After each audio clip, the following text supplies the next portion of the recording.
while I was building the store, and I built it myself, because I'd been in the construction business before, I had a big sign in the window explaining my philosophy that I was going to look for these products and find people that could do things, and find people who made things at home. And the store was busy from the first moment I opened.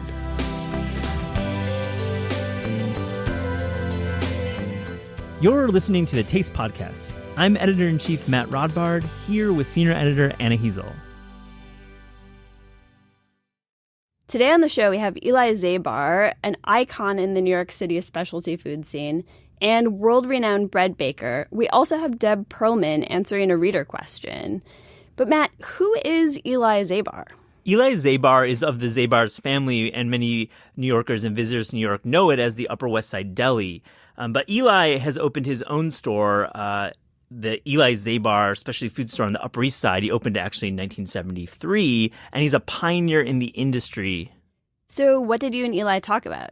Eli and I talked about his family story and how he's really a guiding light in the industry. And his son is in the business now too, right? Absolutely. Oliver joined us. He's a really cool dude himself. And they talked about opening this restaurant on the Lower East Side. And soon they'll be opening actually a bakery together. It's a really cool family story. Here's Matt talking to Eli and Oliver.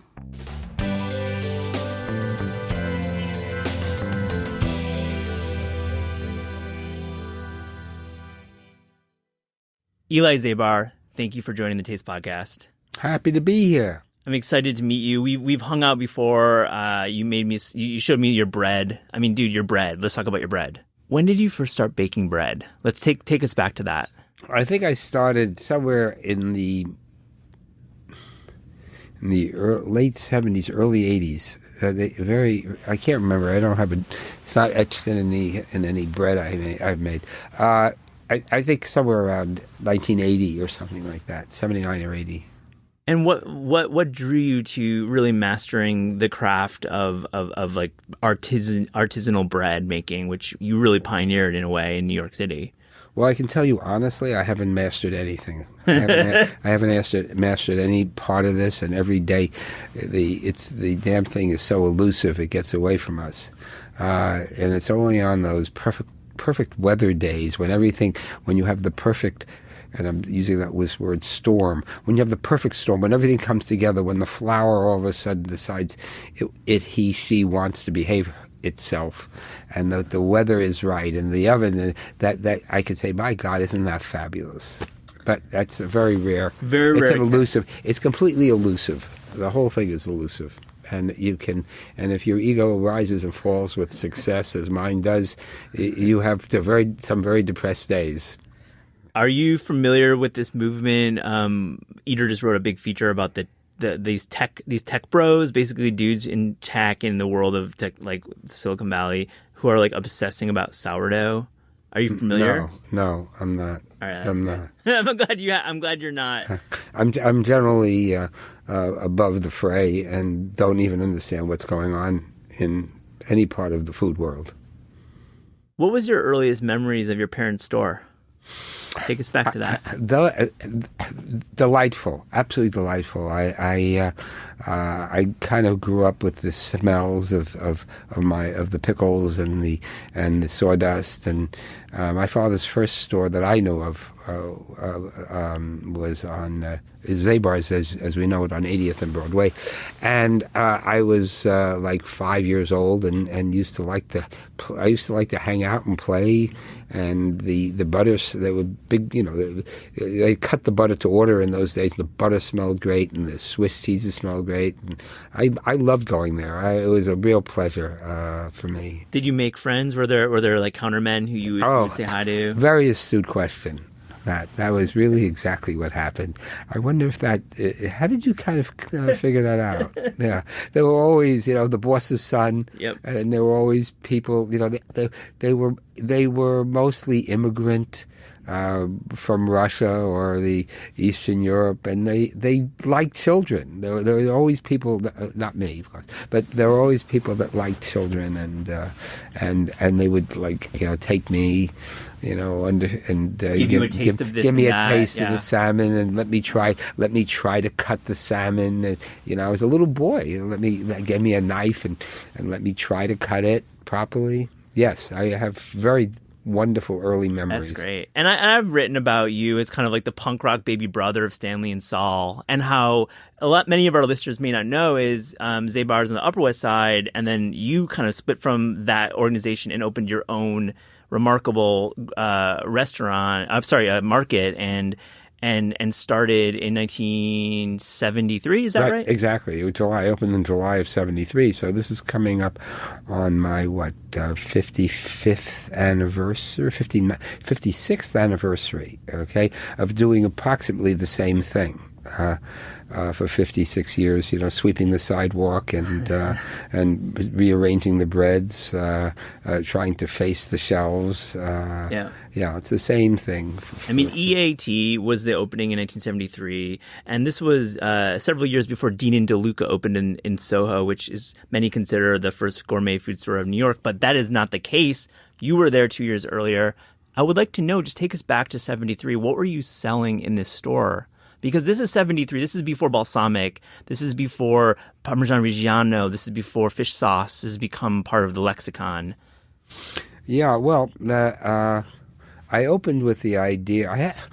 I always have a philosophy of what I'm doing. I mean, a theory of what my goal is, and at that point it was there were all these people who could make things and do things well, like bread and cakes and pastries and salads and this and that and the other thing. That generation was disappearing, and that because their kids. They were mostly immigrants, and they were the first generation wanted them to be something else. They wanted, just like doctors, my brother, lawyers. Yeah, just like my brothers. Food was not the future for a lot of these immigrants, right? Right. My brothers, my parents came from Eastern Europe, and Saul was an engineer. Went to Stuyvesant Horace Mann, went to college to be an engineer. Stanley went to Wharton, and then became a lawyer, and that's what they wanted for their children. It wasn't selling premium olive oil. Yeah, or it wasn't like baking bread or doing things. So my first idea was I was going to try to find all these people, and while they were still alive, and that my store would be made up of those things. So at the very, very beginning, and I also was in love with cheeses. I loved cheese from all my time spent in Europe and in France, and I imported some cheese, but pretty much we didn't make anything. Okay, that was I didn't make anything. You were a curator of products mostly from Eastern Europe or Western Europe? Mostly Western Europe. Yeah. I don't think my world went beyond England and France. Yeah. So what are some of the products that EAT were selling in 1973? Well, I was buying pâté from people. I was buying salads from people. I imported some cheeses through a company, cheese importer. But and I bought breads from lots of different people. I had a taxi that used to go around to the different bakeries in the morning and pick up bread. But I didn't do it. Basically, I was just trying to keep my head above water. And I had found special jams in my trips abroad, and so I was importing some special things. But it's really early. I mean, this is before any kind of foodie movement. I mean, who were your early customers on the Upper East Side? Actually, And while I was building the store, and I built it myself, because I'd been in the construction business before, and I really wanted to be a builder, but out of college. But I had a big sign in the window explaining my philosophy that I was going to look for these products and find people that could do things, and find people who made things at home. And the store was busy from the first moment I opened. I mean, this was extremely gratifying. I mean, it was beginning of July. And my first customers were people like in the neighborhood. They're just people in the neighborhood. The museum, the Metropolitan Museum, which is the largest tourist attraction in the city of New York, or used to be, was not what it is. That didn't.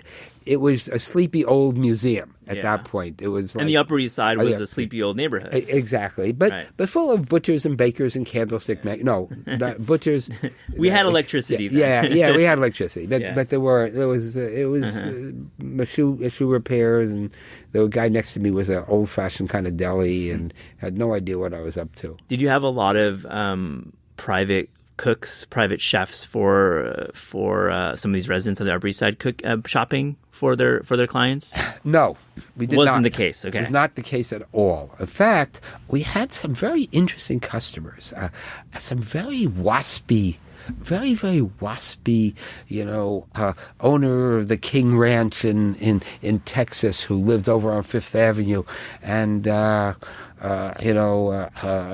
I can't even remember all their names. They lived over on Fifth Avenue, and came from all kinds of, like, Texas, and their ancestors had railroad cars, and for some reason they were interested in food. They were really some of my biggest customers. They remember one old dame had a place up in Bar Harbor, Maine, and she would tell me about her foraging for chanterelles and how she cooked them. And but anyway, so that my earliest customers were those people. And then it would evolve into what we have today, Eli Zabar, which, if you walk in, I mean, it is a premium food store. I mean, it is truly some of the greatest foods. Foods. Thank you, Matt. And that's an evolution. That was an evolution of, like, my becoming, my realizing that that was a fantasy that these bakers and people still existed, and that you could buy things from people making them at home and they were good,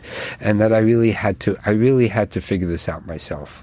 And so that was. I want to know how. That was the epiphany. Yeah. How do you keep each department so focused? Like, how do you keep your cheese counter? How do you keep your bread making? How do you make your spice? I mean, you have incredible spices. Do you have, like, managers in each department buying? I do, and they all share in the philosophy. They all to some extent have drunk the Kool-Aid, and they're all proud of what they do. Okay, they're extremely. They realize that they're part of something that's well beyond business and well beyond me. Even though, the head of the produce department, came from a Sicilian family that farmed. They were not Sicilian. He comes from, but southern Italy. But, I mean, they were farmers. They have this in their blood. Does he really understand my price structure? Not every day, but he understands what I'm looking for. He understands we've got to go to the farmer. We've got to have the most delicious and I think so they're into it. They are really into it. And they're longtime employees? They've been working for a while? Most of them. They're my cheese, the guy who's running the cheese department, who's doing... I've always had... Somehow, people who run cheese departments have always been extremely quirky. Quirky is like... but we had somebody for a very long time. He's passed away now. His name was Greg Solomon, and he worked everywhere. But he was a nutcase. I mean, just a complete nutcase. And everybody that was any good that followed him was a nutcase. But this guy now is great. This James, he appreciates... his wife works at Astor Liquors, and they're in the industry together. Yeah, I see every night. Because if you work for me, you get a really big discount. Not bad. And we try to bring it down to what our real cost is, so people can buy it coarse. Oh, that's great. And I see every night he goes home and cooks and takes home quite a large shopping bag. How do you know? Do you follow him on Instagram? No, Instagram. What is that? Oh, you got to get on the IG, Eli Zabar. I think that's Oliver. Hey, my son Oliver who just opened Devon, which is he named after my. Yeah, no, we'll talk to Oliver. I can't wait. But he's the generation that's going to follow. It's up to him, and he's seen my work from the time he was born. So and he's been part of it. So. I'd like to know, I know you've spent so much time in France and traveling the world, but is there a food or a concept in cooking that you want to learn more about, that you're really interested in right now and exploring? Oh, dear. Go to another question. Try another question. Did I stump you? It's a little... Yeah, I'm self-taught. Learning has always been extremely difficult for me. I've had to teach myself. Mm-hmm. So, but getting back to the question, I want to understand more about the flour. I want to understand. I want to understand what I don't understand, or what some other people obviously do understand. Okay, about the properties of the mix when it comes out, what it needs to really feel like, and how you get there every day. Yeah, that's the part about bread baking is the scalability of making that perfect loaf, because when you're selling 150 loaves a day, that's very challenging. If anyone's baked bread at home, consistency is the biggest issue, right? I don't know. I bake bread at home every day, almost every day, every summer for the last 25 years. Almost every when I'm in my house, and I can tell you that is a frustration. That there you will see on 7 days 7 very different products. There you will.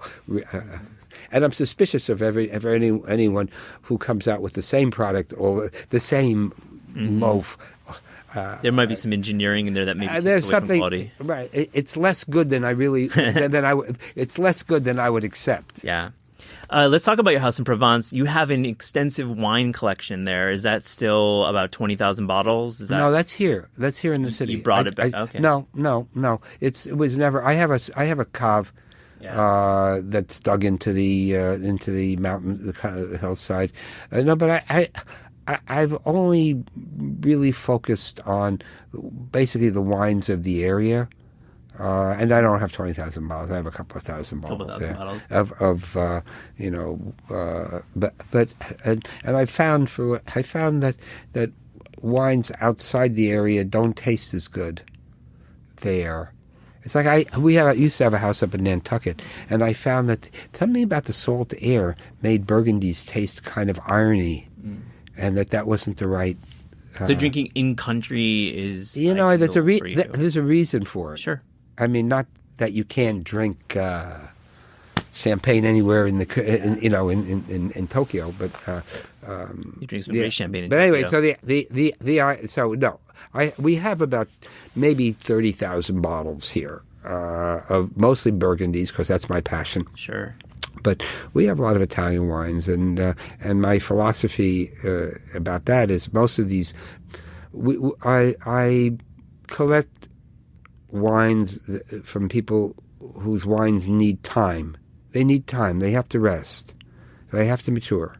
And so, as I've been buying, and I started this around the year 2000, we just lay them away until we think they're ready. We think that they're going to show what the person who, along with God, put it together, would think that this would be just like the loaf of bread. This is really good, and so my list has lots of older wines on them, and it's for people who enjoy that, and that's part of that's goes to who am I in business for? I'm in business for me. Mm-hmm. Okay, your name's on the door. Yeah, I'm only trying to satisfy myself. You've Great taste, impeccable taste. Well, and my philosophy from the very first day was, if I can satisfy myself, then there should be enough people for me to earn a living, who will come along for the ride. And so Oliver Zabar, you've joined us to talk about your new restaurant. But I wanted to first hear about your earliest memories yourself in the stores. Yeah. I mean, similar to the way Eli described his earliest memories, I remember waking up on the weekends with my twin brother Sasha, and we'd all put the same uniform on and go to work with my dad, and we looked like three brothers almost. But we would follow him around and go to each department and, like he said, sample things and try different cheeses and meats, and sometimes then run around and run through the walk-ins and the produce departments, and it was like a jungle gym of food. You were given samples a lot as well, like Eli had just always, remembered. Yeah, we were always eating things, always tasting things, which I think opened up our palates from a very young age. Which department early on were you most drawn to? I remember spending a lot of time in the cheese department with my brother, sitting on the carts and sitting on the huge wheels of Parmesan cheese at the time looked like mountains to us, but opening them up and watching them cut the cheese with the wires and shaving off pieces, and I always liked trimming them up and making them look nice. But that department seemed like had the most going on for us. So did you feel from an early age that you wanted this is the business for you? Sounds like you were working there. How old were you when you were there? I mean, since day one we were there, and then as a kid, probably 5, 6, we were there on the holidays, moving shopping carts, rearranging shelves, putting things back, helping customers. Even at that age, people seemed to think that they'd ask us, "Oh, do you know where this is?" Seemed to know that we were. It was in we your worked blood. there, yeah. So did you feel like this was your calling? Yeah, I mean, I feel like I never really did anything else, and I saw what my dad was doing, and really, I mean, in the summers we would go to France and we'd spend all summer baking and making pizzas, and I loved doing the bread, and me and my brother had our own little baking business, and we'd sell bread to the Americans in the village who were there. But we'd sit with him in the morning and make the dough, and then we'd bake it in the afternoon, and we'd always get into these fights because I wanted to make it perfect, and I'd turn them slowly and feed the fire, and he would rush me to take them out, but I really wanted to have the perfect loaf, and they always look like a crazy shape, and then we'd open them up and we'd see which ones are different. And they were totally different. All different. All different. That's a cool memory. But then you established yourself in New York, and now you're a full partner with your father. Is that what you'd say? Yeah, we did it together, and it's a project that we've been talking about for a long time. And I first came and really started working with him when we did Night Shift on the Upper East Side, which is our beer, wine, cocktail bar, and kind of was a big welcome to the neighborhood and a place that I grew up, and it was great to have something there. And then the idea was always for me to go downtown. It's where I wanted to be, so we kind of made it downtown together. Yeah, and Eli, tell me, what did Oliver teach you? Like, he's clearly a different generation, and which is amazing for you as a business owner to have that kind of insight. But what was he telling you about the food world? Okay, well, I'll tell you what he told me and continues to tell me, and which I accept, is I don't know anything about the young generation. I don't know about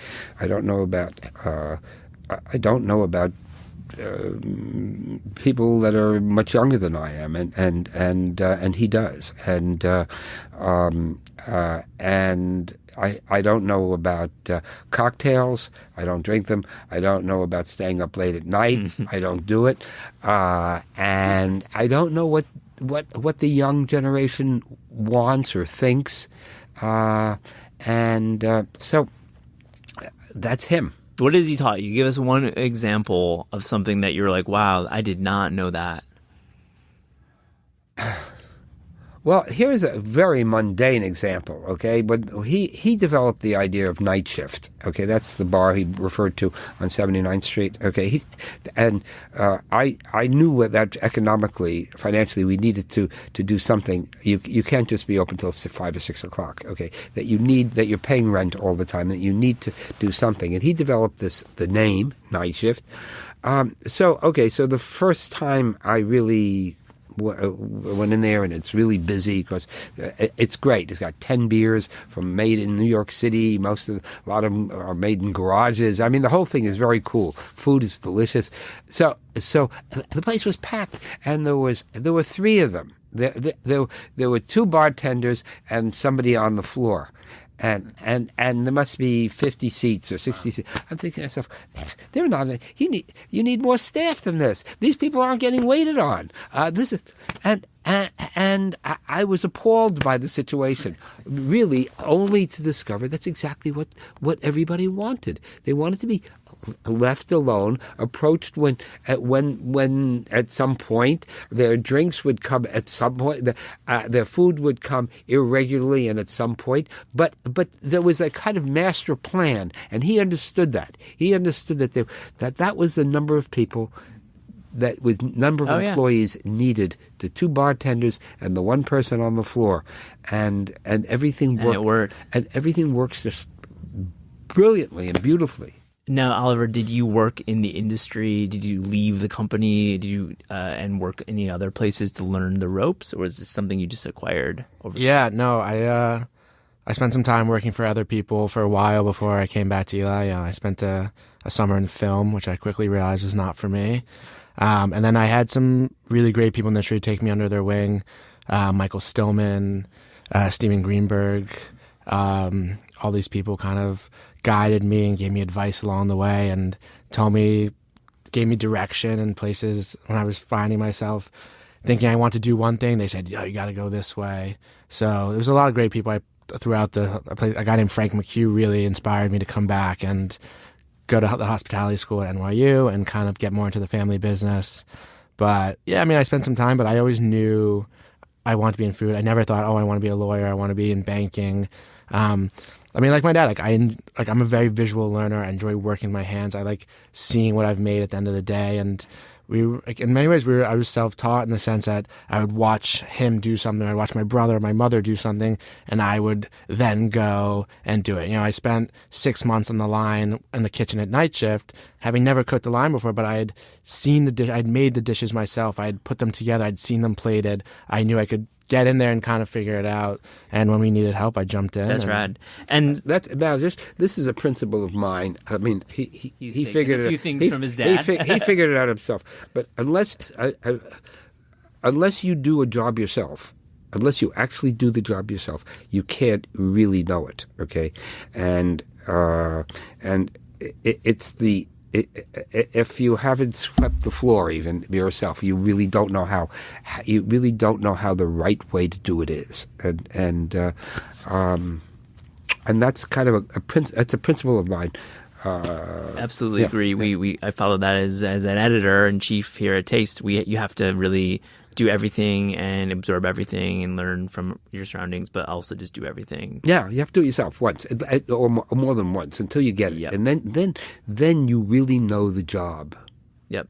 So this leads to Devon, which is named after your mother, the restaurant in Lower East Side. So what is happening here? I mean, you're downtown now. What's this restaurant like? Yeah, so Devon is named after my mother, who is alive and well. It's just a good homage to her, but we're doing just really, I'd like to believe it's a really great neighborhood spot. We're doing great cocktails, great food. Sean Saunders is leading our cocktail and beverage program, which every day is evolving. We're kind of riffing on a lot of punches and bringing those back. But I always said I wanted to do a place that I live a few blocks away that I could come every single day, have dinner, have a drink, meet a friend, bring a date, do whatever. But it's always good, it's always solid, and it's always there. Yeah, what's like a dish that really has kind of crystallized as like a signature or something interesting that you're doing? We're doing this Monkfish Katsu sandwich with a curried slaw on a really great soft white bread that our bakery makes, and it blows your mind. It's so delicious. Yeah, what's the condiment? Is it like a mayonnaise or? We do kind of a shallot, kind of onion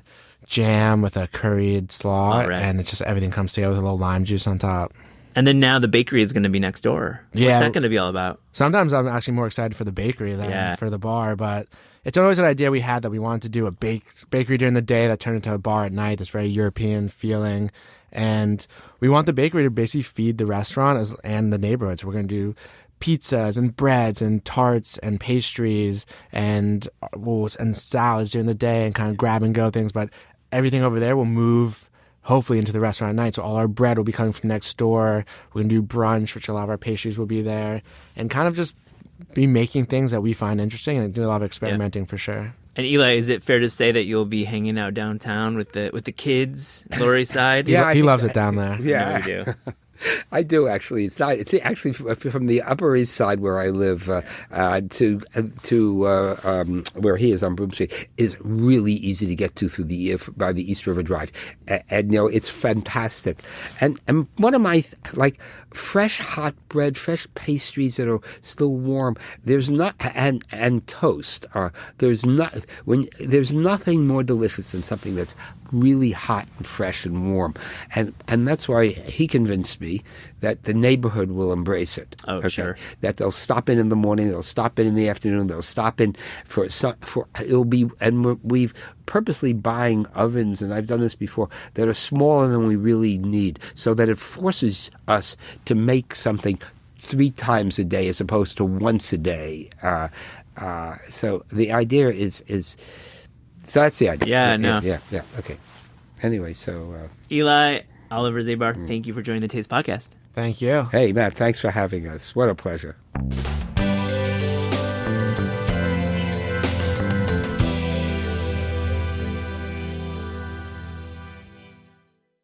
Here's Deb Perelman answering a question from a reader. Deb, we have a question. If you could take a cooking class to learn how to make anything in the world, what would it be? I want to learn how to make sourdough. I mean, I know there's classes all over the place, but they're all like, hey, do you have a whole weekend to spend with us 3 hours away? I'm like, yeah, no, that's just definitely not my lifestyle right now. But I would really love to take one. And I know that there's 17-page articles in every cookbook and food magazine, but I find it really intimidating. I need somebody who knows what they're doing to show it to me, because I am terrified of having something else to keep alive. I have 2 children, and that is a lot for me. So let's talk about the starter. I mean, this would be like a child of yours, right? Yeah, you have to feed it. Yeah. You have to make plans for it when you go on vacation, is what I understand. You have to kennel it. Yeah. You have to apologize to it if you've neglected it. I'm really overwhelmed by this. And RIP my inbox after I say this in your podcast. Why do you like sourdough so much? I mean, what is it? The flavor? Is it just the craggly crust of it? What is it? I think it tastes so much better. There's such a more in-depth flavor.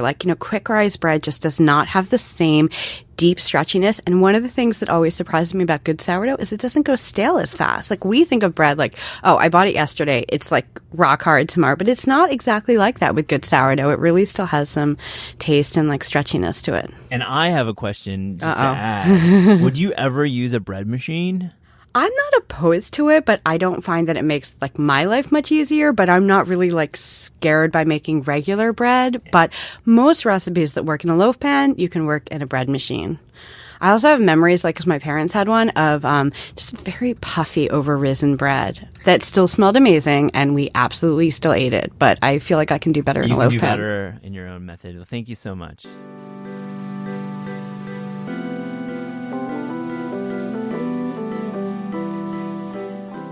The Taste Podcast is hosted by Matt Rodbard and me, Anna Heasel.